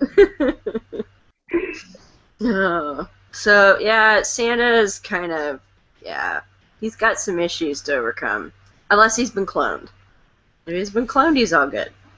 Yeah, I think that the easiest explanation is that he's got several thousand deputies around the world, Mm-hmm. and these are the guys that appear on his behalf Mm-hmm. behind the Salvation Army canisters. Yeah. They'd have to be like a secret ninja enclave where they all learn how to break and enter without getting caught and not being seen. So it's like Teenage Mutant Ninja Turtles with like giant fat red guys. Maybe there's a cabal of them, like the South Park episode with the Easter Bunny. Maybe there's like Exactly. a whole cabal, and they meet and conspire. That I can see that. Those fucking Well, hells, man. Well, you got to figure. Here's a question for you.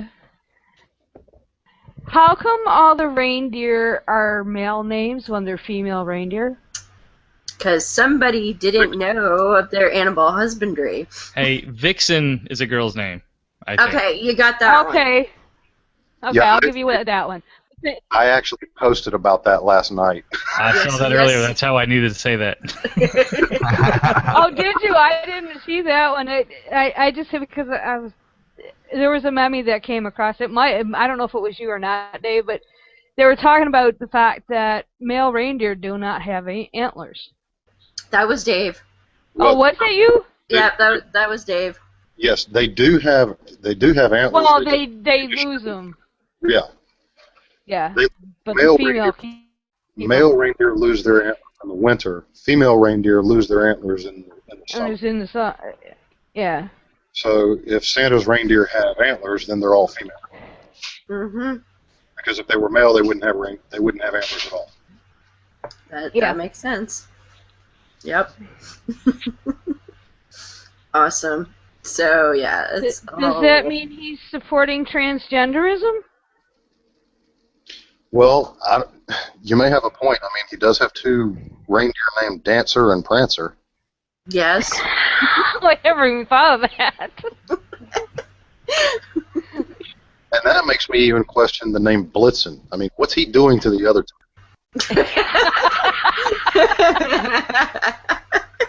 Which goes back to why Rudolph's nose is red. Yeah. Could be. Either he's pumped full of it, or he's just seeing so much disgusting shit that he has to drink himself into a stupor. Yeah, it makes sense. I can see that. Could be a friction burn. Ooh. Ooh. Nice. Oh. I'm just saying, could be. I mean, that would account for the swelling as well. I think that's the most disgusting thing I've heard this season. Thank you. I'm just glad it wasn't me. Hey, I'm the host, man. I've got to up the ante here a bit.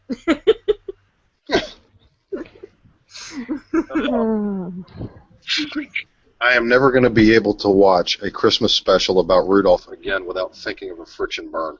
Well, if you think about the Burl Lives one, they put the coal on his nose and then it rubs off to the red again. That's exactly right. He went nose deep in some butthole and then got the burn on the way out. Well, how the hell did we devolve into this? That tends to happen when Dave shows up, apparently. So at least it's not me. This time. Speaking of which, so Beth has been talking about having to move and stuff, which, sucks anytime somebody has to do that. But there's a good chance that she won't be available next week. So Dave has graciously agreed to co-host with me next week. So we will see more of Dave at that point. Yay. Yeah, but with any luck, the guest that will be on that night. You cut out again. Sorry. With any luck, the guest that will be on that night, if we can work out schedules and everything, I can't be my normal self. I have to be professional. Oh, well. It happens.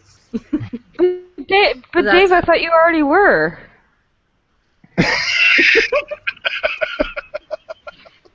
Sorry, I had to. I'm going on 2 hours sleep in the last 3 days. No. Professional voice. Especially being bipolar. And We won't go there. Yeah, that's why I've moved twice in the last 15 years. I fucking hate it. But I have a crap ton more of stuff than you do. Yeah, we did it in an hour today. The only thing left is my fridge and my bed. And my computer, obviously. Yeah. Yeah. Although I could have set it up in the other place, but, no. Well, if you need somewhere to sleep, Yeah. Yeah. Awesome. So, Dave, you hanging around, or what's up? Yeah, I can hang around for a bit, I think. Okay. Okay. Because I just wanted to talk, because we were coming up on the end, but Joe had a chance to talk about where he sees his show going, and I want to give Eric the same opportunity. Where do you see your show going, Eric? I just want to keep, trying to focus on, our main focus is we're going to specifically talk about how, and specifically why religion in the public sector is a bad idea, and specifically things we can do to get the religious believers out of the public sector. And also, as part of this podcast, I wanted to talk a little bit about how we actually got our podcast, because we have sort of an interesting, point Absolutely. of origin. Yes.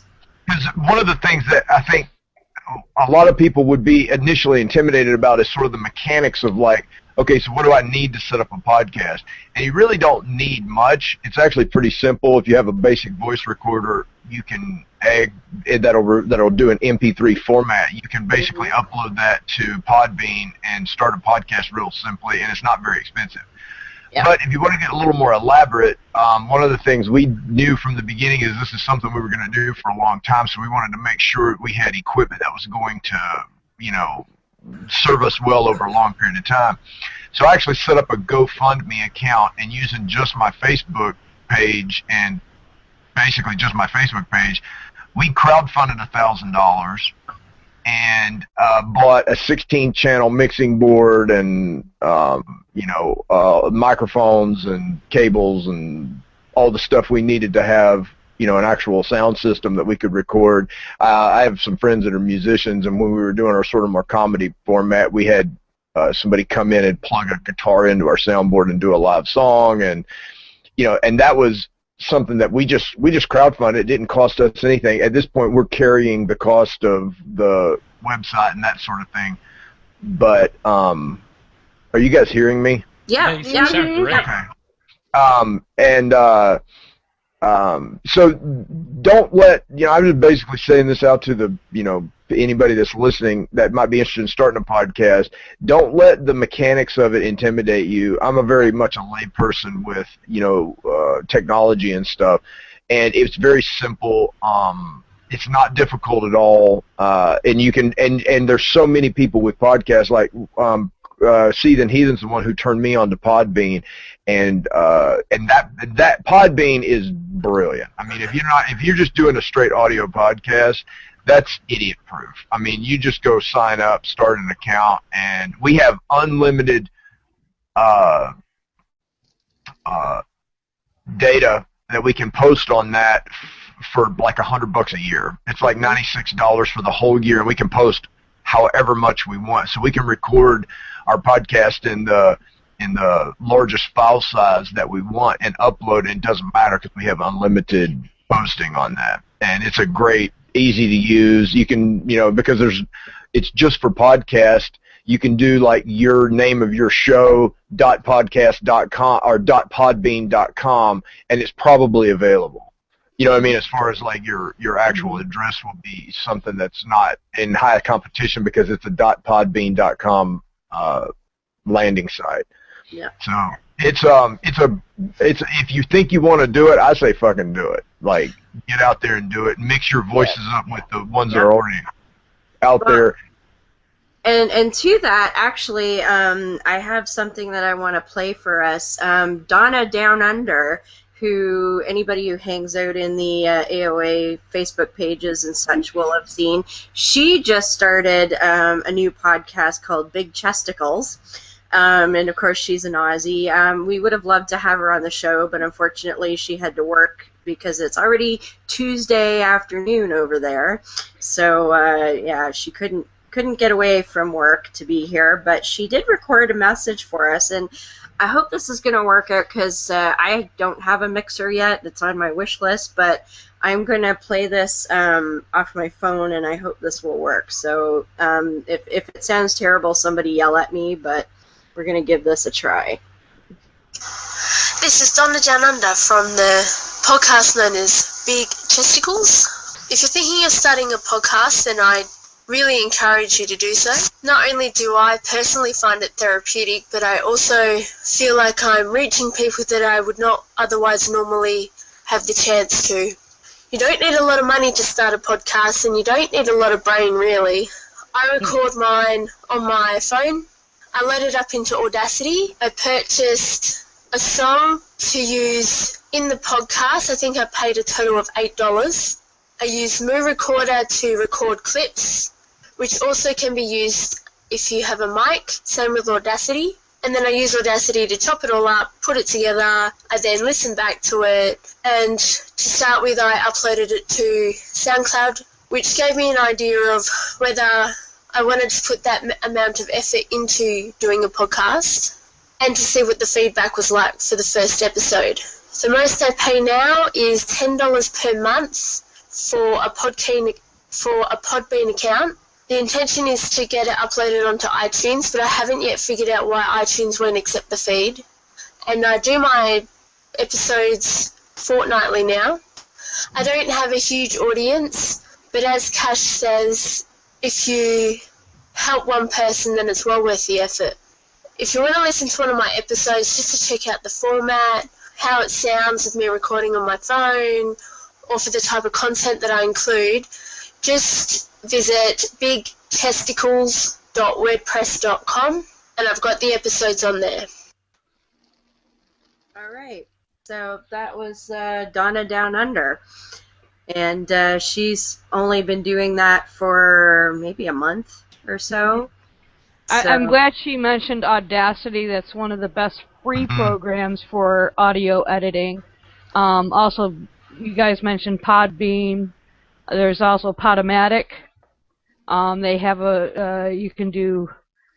I have some of my old archive shows on there from when I did Tales of the Odd, and I only did, like, my longest show was like 20 minutes for that, but they have the free account, and then you can, upgrade it just like you can on Podbean. There's other ones out there too. Mm-hmm. But Joe, yeah. Joe, do you have anything to add to that? No. Well, we're on. We use Liberated Syndicate, or is it Liberal? Whatever the hell it is, Libsyn, and then Libsyn. and we use Audacity as well. Mm-hmm. Yeah. So it's Yeah, pretty. that's a software program to use too. Is Audacity. It's awesome. It's super easy to use. Well, if anybody has heard my bits on Chronify Me, that's what I've used to do that, and I've been able to make some pretty nice effects with that, and I really don't know a lot about it. I mean, Paul's taken, I think, a couple of hangouts and showed me some shit, but a lot of it I just sort of muddled through on my own, and it works pretty well, I'd say. Absolutely. So, fellas, anything else you want to add? Any words of encouragement? And by all means, please plug your shows some more. I have no show. Great plug. Great plug. Well, but you write a lot and you post a lot. Yes, so I do. So plug your Facebook, Dave. Yes. Yeah, you can find most of the stuff that I've written over the last probably 12 to 18 months on my Facebook page. It's facebook.com/DaveFoda. You can also find me on Twitter at DaveFoda. Mm-hmm. So, Eric, go for it. Yeah, you can look me up Facebook, Eric Pelham. That's Eric with a K, and that's Pelham. I'm on Twitter at Eric Pelham. We do Off the Reservation. I do that with my wife. It's available on iTunes and on Stitcher Radio. I admin a couple of pages on Facebook and stuff too. I just encourage anybody who's listening to this that's sort of like on the fence. If you feel like you're alone, reach out to these communities online. There's a lot of great resources, people that are more than willing to commiserate and help and at least give you an ear to listen to. One of the coolest things I think I get to do ever is occasionally we'll have somebody sort of stumble onto our page and just be like, oh my God, I'm, basically like completely alone. They have no family they can talk to about this stuff, and they're afraid to, or they've already been shunned by their family, or their family's just beginning to turn on them, and they're asking, like, what do I do? What can I do? How do I handle this? And all that, and just being able to, like, connect with those people and give them make them feel like they're not alone, because that's a huge problem, I think, for a lot of people, and especially the more rural areas and stuff like that. And I just encourage everybody to just come out, as much as you can without destroying yourself to the point where it's no longer worth it. Do no harm, especially to yourself, but as many people as can come out, be out, let's normalize atheism. That's really the first big step in pushing back this religious tide. Is we've got to be a voice that is big enough that and awesome enough that it's a little intimidating to them, so that they sort of retreat to the margins where they belong. Absolutely. Joe? Well, I'll go also for Seethan on this one. Seethan Heathen, he blogs at unbucklingblog.wordpress.com, and then you also find links to our podcast on there. And we're also on Stitcher, iTunes, and I think that's it. And we tweet at he's at Seethan Heathen, and I'm at Joe Kindick, and we also have our respective Facebook pages. And I do want to agree with what Eric said. People need to come out as long as it's safe for you to come out. I mean, be smart about it. I mean, if you're proud and if you could fight, that helps. Or have really good friends. But the more voices that are out there, and the younger generations are really coming up with it. Yeah. They're at least more open about it, unless they've been just ultra mega indoctrinated. But the acceptance, the quote unquote Christ-like acceptance is a little better with the younger generation than it is with the older ones, for sure. Absolutely. I honestly believe that we're on now that the battle for gay rights has almost gotten to a point where at least legally they have all the civil rights that are available to us straight white guys. And I honestly believe that the next major civil rights battle is going to be this normalized atheism push, and to have and you see it with the Satanists in the courthouses and stuff pushing their nativity scenes and stuff like that. And that's great. But the reality is that, and this is the next step for the atheist community, I think. And the reason I bring up the crowdfunding for our podcast is one of the things we've got to do is we've got to start mobilizing and organizing. Because when we're talking about, with the ability for us to crowdfund stuff and the networks that we're building, we can actually, start getting behind a candidate somewhere, even if it's just for a local office, in a place where atheism hasn't been normalized yet. But find somebody who's willing to be out and run, and then back their campaign. And then all of us that have already established these networks and stuff will be able to get the word out and start collecting funds. And with the FFRF, what they're doing with the billboards and stuff, that's the kind of stuff we've got to do. It pushes it into the fore. And it makes people have to face this stuff. It makes them have to. They don't have a choice. Absolutely, and I mean, they throw their shit in our face all the time. Yes, totally. And expect us just to suck it up and, well, it's religion, so you have to. It's like, no, we don't. So you can listen to our shit for a while. And the other thing, too, if somebody's thinking, well, I don't know if I have anything different to say than what everybody else is saying, and, there's repetition and whatnot, and Cash has said this before too. It doesn't fucking matter, because even if you're saying some of the same things that other people are saying, you are going to reach a different demographic than another show and another show. And if you, like Donna said, even if you only reach one person, that's worth it, because that's one person that realizes that, hey, there's somebody out there that thinks the same way that I do, and I'm okay to think this way. So, don't worry if you feel like you don't have anything, quote, new to offer. You just need to get out there and say it too. Absolutely. Yeah, absolutely. One of the things I'm seeing almost on a daily basis now, because I've decided to just be as absolutely out and open on every front of my life as I possibly can.